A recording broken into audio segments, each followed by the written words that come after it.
They brought me in alone, which told me everything about how they expected this to go.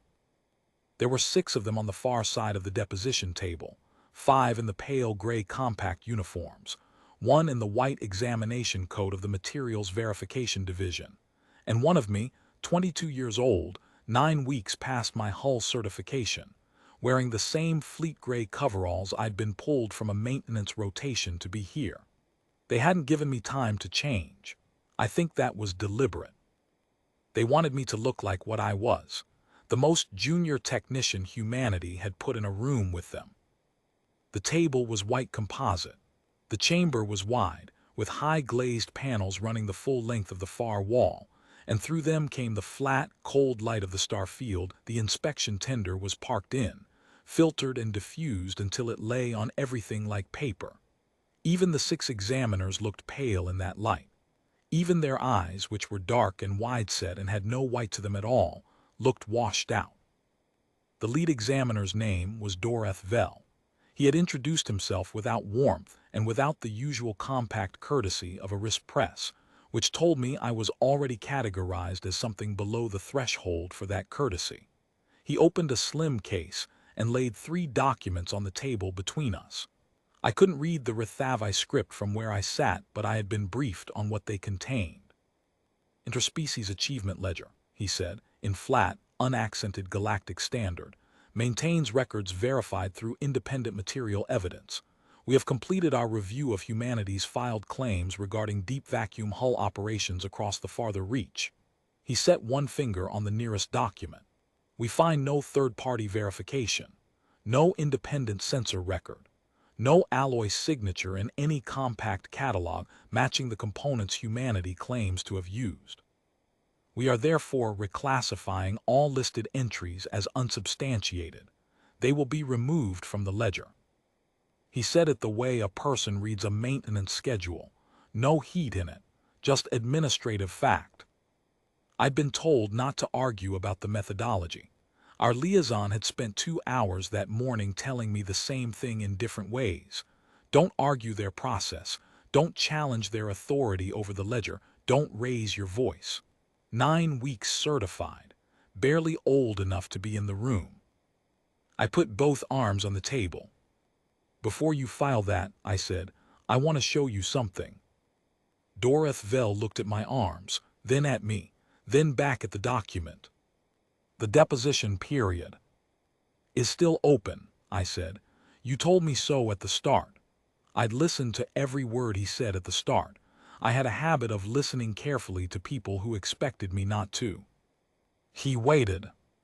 I pushed my right sleeve up past the elbow and turned my forearm so the inside faced the lights. The scar ran from 2 centimeters below the crease of my inner elbow in a crescent arc, 4 millimeters across at its widest point, tapering at each end the way a contact burn always tapers. Pale against my skin, a little shiny. 7 months old, give or take, because hull seal rings don't wait for a convenient time to misfire, and I had been the one on the outside of the Aldrath platform when that one did. The materials verification examiner in the white coat leaned forward. I said, that's a contact burn from a Type 7 hull seal ring. Vacuum insertion model, manufactured for operations in hard vacuum at temperatures between -160 and -210 Celsius. The ring's inner heating element uses a copper alloy compound, 61% copper, 31% indium, 8% a stabilizing additive we call Hartwell compound after the engineer who developed it. When the thermal cycling on this particular ring failed, it discharged laterally instead of forward. The discharge lasted approximately 0.4 seconds, long enough to brand. I kept my voice level. The arc shape is characteristic. Any ring of that model, misfiring in that way, produces a crescent arc of exactly that curvature because the heating element is circular and the discharge follows the element's own geometry. The white coat examiner had moved around the end of the table. She had a small instrument in her hand, rectangular, flat, the kind that reads thermal and chemical signatures from a surface without contact. She held it above the scar without touching my skin and waited for it. Dorothy said, "This proves nothing. A burn is a burn." "The instrument will disagree," I said. I watched the examiner's face. The Rithave don't show much, their expressions are smaller than ours, centered around the set of the jaw and a slight shift in the dark iris. But I had been watching their faces since I sat down, and I had learned in the last 10 minutes where to look. I saw it. Something changed in the set of her jaw. She looked at the instrument readout for a long time. Then she looked at Dorothy. She said something in Rithave, 3 short syllables. He said, "Repeat that." She said the 3 syllables again, and then said several more. I caught one word of galactic standard in the middle of it, catalogue. Then she held the instrument so he could see the readout himself. I waited. He looked at it for a long time. "The alloy signature," he said finally to me rather than to her, as if this were somehow my fault, "is not in the compact catalogue." "No," I said, "it wouldn't be. We haven't submitted our manufacturing records for independent verification yet, because the compact only recently added us to the filing queue. You flagged our achievement claims as unverified before we had the opportunity to submit the material evidence. That's actually what we came here to discuss." I pulled my sleeve back down, not hurrying. But it turns out I had some of the evidence with me the whole time.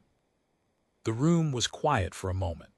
The flat star-filtered light lay on the white table and on Dorothy's hands, and on the instrument the white coat examiner was still holding, and none of it moved. "The absence of a signature in your catalogue," I said, "means your catalogue doesn't contain it. It doesn't mean the thing that made the signature doesn't exist. It means you haven't catalogued it yet." I had not raised my voice once. I was 22 years old, and I had a burn on my forearm from the first time I had ever been the one on the outside of a platform hull when something went wrong, and I had carried it for 7 months because hull seal scars don't fade quickly, and I had not thought, until this morning's briefing, that it was anything other than a thing that happened to junior EVA techs who didn't check the thermal cycling log closely enough before suiting up. I thought about that now. I thought about the 0.4 seconds of lateral discharge in a hard vacuum 200 meters above nothing, and the way the pain had arrived 3 full seconds later because my nervous system had been busy with other priorities, and the way Crew Chief Haverson had looked at the scar during my post-op inspection and said only, "That's a Type 7 pattern, that is," and made a note in the maintenance log and moved on. No ceremony. Just a fact entered into a record that existed and was real and had happened, regardless of whether anyone else had been there to verify it. Dorothy set the document back in his case. "The reclassification," he said, "will be deferred pending material submission." "Thank you," I said. "This is a procedural deferral. It is not a finding." "I understand that." He looked at my right arm where the sleeve covered the scar. "The compound," he said. "Hartwell compound. This is a human development." "Yes."